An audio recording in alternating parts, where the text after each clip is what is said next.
Alright guys, welcome to the video. We're going to be in the Type 64 for this particular game. We're going to be on Fisherman's Bay and we're going to be on the North Spawn. Recently I did do a South Spawn video. I posted that up I believe yesterday, but you might not see this video until after Christmas or maybe even after New Year's, it depends. I'm always ahead with my videos, but I've taken a break around the holidays because I like to play through holiday ops without really recording a lot, so I was way ahead. This way I can enjoy holiday hops and not have to like record a bunch of footage. But we're running this thing with optics.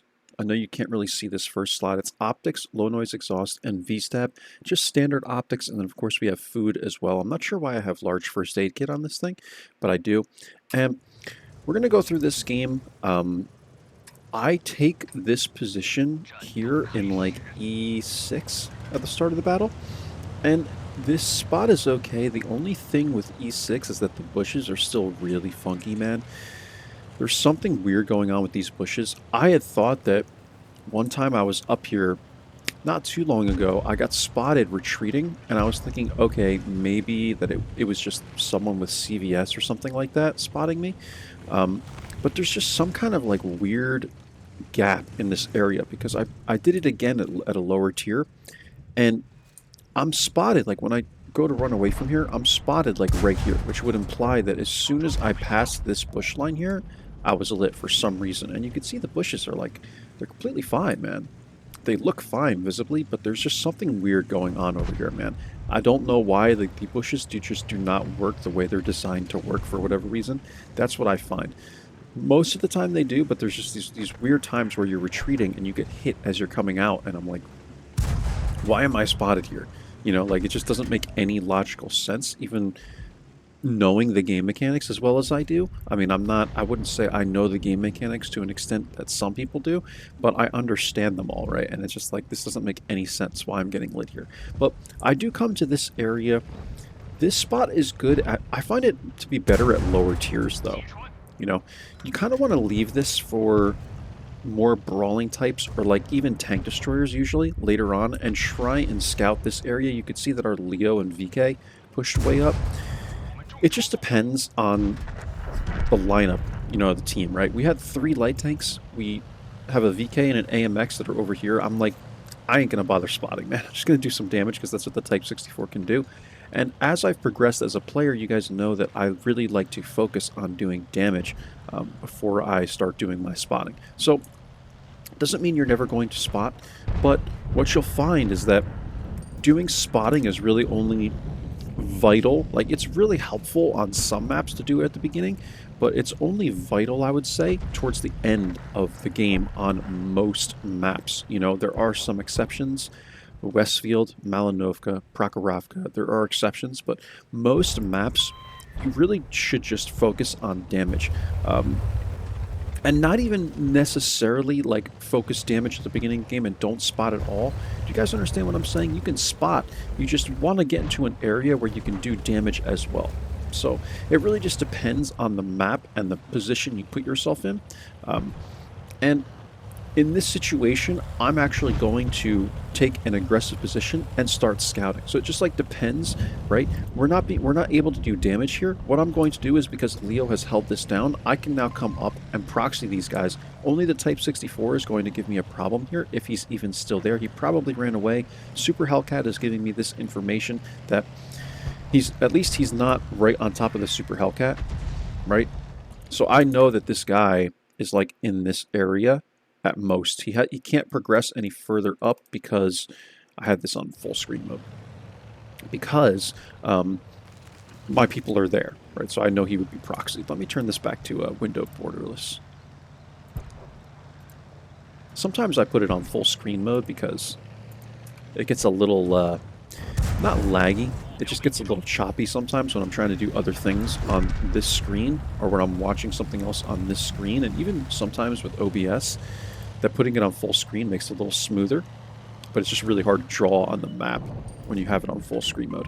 So the M44 appears here. I'm going to continue just poking up and trying to spot people, right? So now we're in a situation where we can kind of do damage and spot.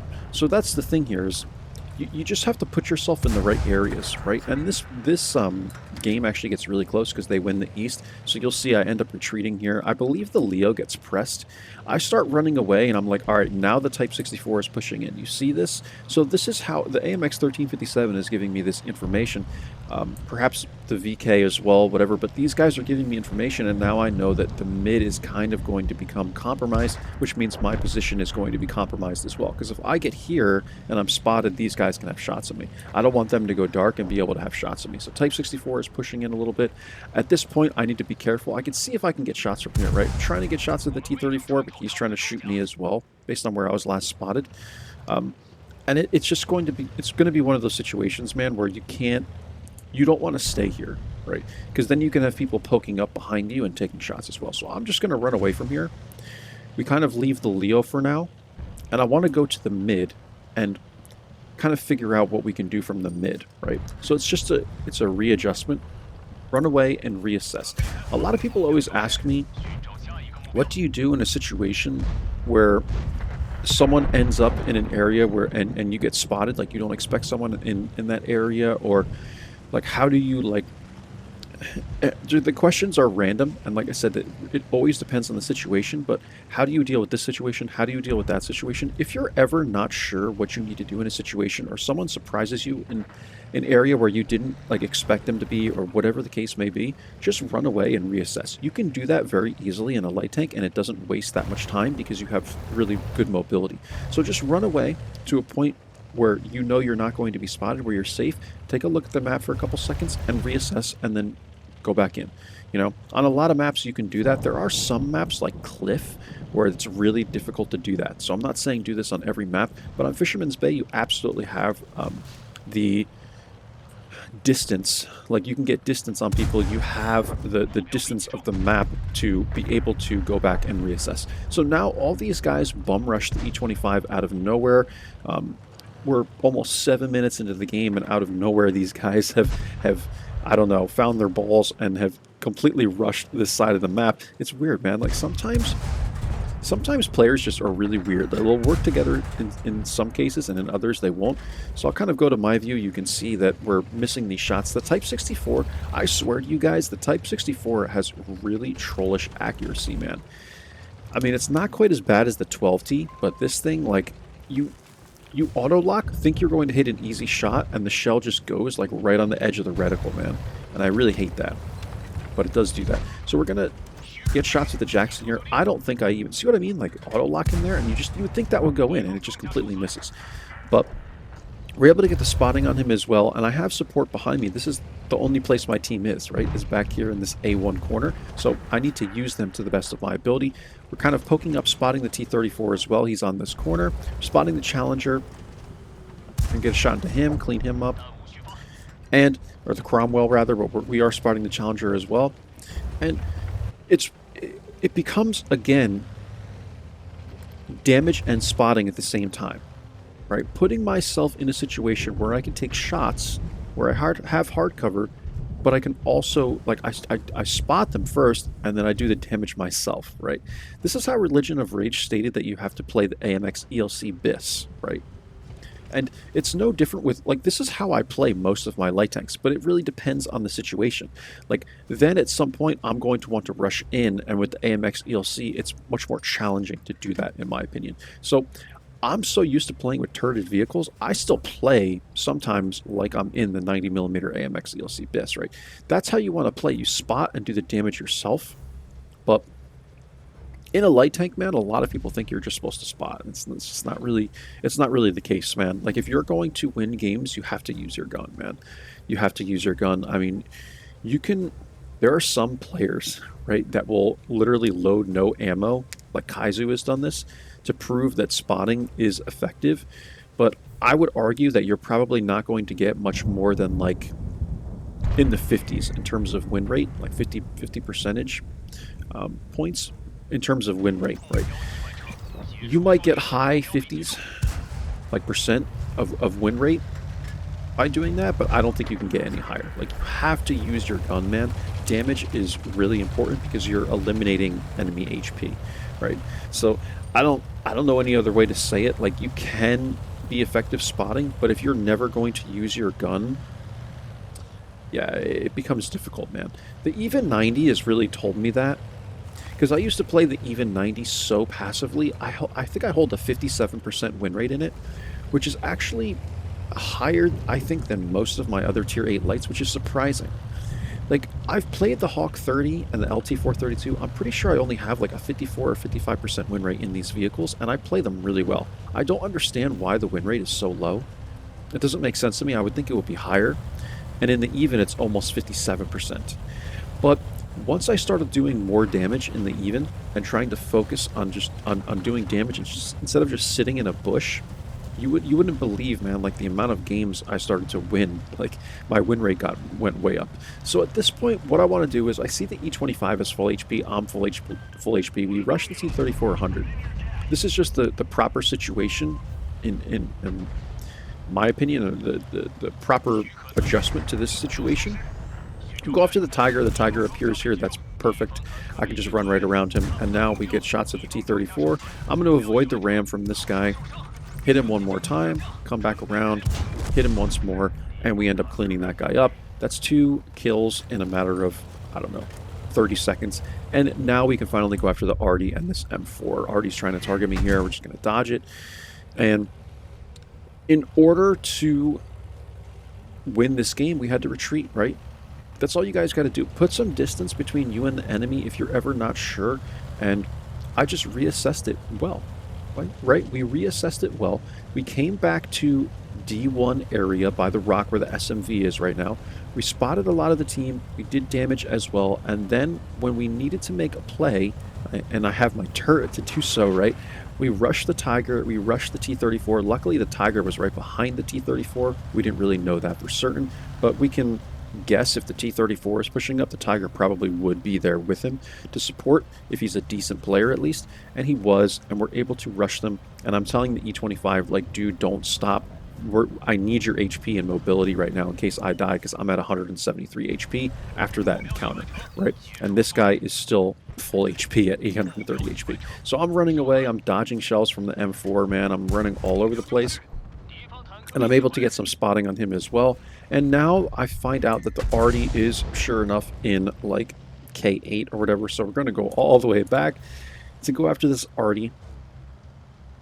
We find him right in this area. I think I'm able to get maybe 2 into him. And someone else is able to clean him up. Actually, he kills me there. So he focuses me. Good shot by him. And this is why I always tell you guys, whenever you face Artie, always move laterally. You wouldn't believe how easy it is for Artie to shotgun you, man. Like, when I used to play Artie, I didn't think it was that easy to hit people as they're moving in. But I'm telling you, man, like, I threw a game the other day on, it wasn't Glacier, but it's like that other snow map. I always forget what it's called. I was in the T100 LT, and I was trying to run around a T92 HMC. He shotgunned me while I'm moving full speed laterally in front of him for 400 plus damage, man. And I died, and I threw the game because if I were to stay alive, we would have won it easy, man. We needed view range at the end there. And we just needed someone to pick people off as they were coming in. I could have done that easily with the T100 LT. And I ended up throwing the game. So I'm telling you guys, like, do not underestimate Arta. Do not underestimate these people. Run laterally and try and dodge the best you can, because I'm telling you, like, it's pretty easy to shotgun in these vehicles if you have just a little bit of distance, right? If you're the Artie player, I mean, you can shotgun people pretty dang easily, man, especially light tanks or light tanks with no armor, right? Like, you don't even have to hit them directly. If they have only a couple hundred HP, you can just splash. So be careful with that. But that's it, guys. I hope I explained this well enough. I know I can sometimes leave out certain details. I'm not the best person in the world at explaining things, but I hope that this helps you out with Fisherman's Bay. Again, we did do the South Spawn not too long ago, so I hope that video helps you out as well. And here you go, guys. Just readjust, reassess. You have to be willing to take a couple seconds and just acknowledge what's going on the map. There's one thing I learned from Lemming Rush. That's what you need to do, man. Assess the map, run away, and just take your hands off the keyboard for a couple seconds, reassess the situation, right? And this way you will be able to read things properly and adjust to them properly. Because a lot of people, what they do in lights, I feel, when they're like average players, is they just run in thinking that their team is going to help them all the time, and that's not always the case, man. Like, you saw how a lot of my team was, like, pretty much my whole team for half the game was just sitting back in this corner. So that's why I ended up being right here, because there's nowhere else for me to really go to get the support from them, right? Like, I could try and go to this bush line, but then we might not be able to spot people in the mid, like the T-34. It's kind of weird because this goes a little bit downhill, and then you have other bushes in front of you, and who knows, man. I just felt like this was the better option. And you can spot this going down this line. You can spot that better from like this little D1 rock, right? So that's what we did. We're getting to the end plates, guys. I just want to, kind of close and restate things as I'm telling you guys to reassess the situation, right? So 2161 spotting, 1851 damage. This was a mastery on Fisherman's Bay. And we're top here by experience, 4 kills. Was a really, really good game. Their T-34 actually played pretty well, man. And then here, 27 shots fired, 19 hits, 17 pens, and that's it. It was a 12-minute game, guys. We adjusted well. We did things the way they needed to be done. I actually hold a 64% win rate in this vehicle, which is pretty good. But yeah, 61% in the 12T, 57% in the T21. I don't know if we can really count the T52 yet because I only have 22 battles, but you could tell how OP this thing is just by the win rate that I have in it, right? It's a very, very, very good, powerful Tier 6 because it's premium, and everyone knows Wargaming is going to make the premiums better than the standard tech tree vehicles because that's how they're going to sell them. So, hope this helps you out. Hope you guys enjoyed. I'll catch you for the next one. Take care of yourselves until then. Bye-bye.